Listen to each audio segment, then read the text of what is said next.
Des moments avec Dieu avaient un temps de réflexion pour chaque jour. 30e, janvier décision finale, acte 5h29. Pierre et les apôtres répondirent, il faut obéir à Dieu plutôt qu'aux hommes. Le gouvernement démocratique fonctionne selon le principe du peuple. Par le peuple et pour le peuple, tout est régi par des lois et les représentants du peuple. Adopte. Mais que fait un gouvernement démocratique lorsqu'il reçoit la pression du peuple sur une question donnée, pour conserver sa position? Il doit écouter les voix du peuple qu'adopter des lois en faveur de ses demandes. Souvent, ces lois peuvent être juste mis pour éviter les confrontations avec le peuple. Il cède à ses demandes. Dès notre époque, n'y a-t-il pas été de mouvement en faveur du dimanche? N'y a-t-il pas été revendication pour un jour de repos hebdomadaire pour le monde entier afin de préserver l'environnement? Le dimanche n'est-il pas le jour que la plupart des églises respectent? Et bien, cela vient de manière d'église petit à petit. Pour qu'enfin les saintetés du dimanche soient déclarées non seulement pour l'église papale, mais pour tous les protestants. Mais le problème n'est pas le gouvernement plus congrès. Le problème est le peuple. En effet, c'est lui qui peut faire pression pour obtenir des lois en faveur du dimanche. Pour ne pas perdre leur poste politique, les dirigeants accèdent à leurs demandes.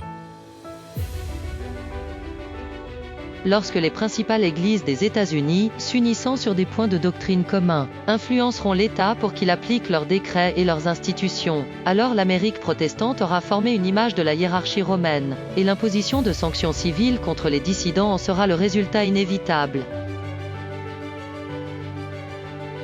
Il semble impossible pour les églises de s'unir raison de la diversité des doctrines et des formes de culte.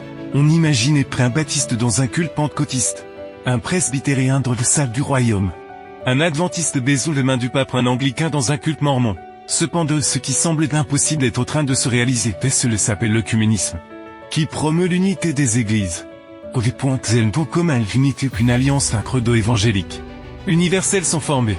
Les doctrines que toutes les églises ont en commun est le sainte du dimanche, et l'appellent jour du Seigneur, mais il est contraire aux commandes bibliques. Par conséquent, de ce qu'elles s'uniront, exigeront l'observation du premier jour de la semaine au lieu du septième. Ils feront pression sur le gouvernement, alors les États-Unis auront formé une image de la bête, et amèneront tout le monde à adorer la bête. La marque de la bête sera alors imposée. Si par voie législative, la papauté et ses principes retrouvent le pouvoir, les feux de la persécution se rallumeront contre ceux qui ne sacrifieront pas leur conscience et la vérité à l'erreur populaire. Ce mal est sur le point de se produire. Quand ces choses arriveront, il faudrait répéter les paroles de l'apôtre Pierre, qu'il faut obéir à Dieu plutôt qu'aux hommes. Cependant, ceux qui sont légers de leur foi d'aujourd'hui, qui ne s'efforcent peu d'affermir leur foi des dieux, et qui ne renforcent peu leur relation avec le Seigneur, ne pourront pas se tenir du bon côté. Lorsque ces choses arriveront, beaucoup abandonneront leur foi, lèveront les bannières de Rome.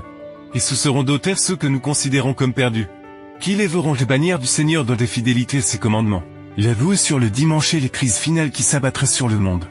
Et si nous nous préparons correctement, les dernières décisions de se rappeler les bonnes, c'est pourquoi, à partir de jour, vivons le principe d'obéir à Dieu plutôt qu'aux hommes. Amen. Merci pour écouter cet audio. Nous vous invitons à partager avec votre. Contactez et visitez le site web. biblewell.com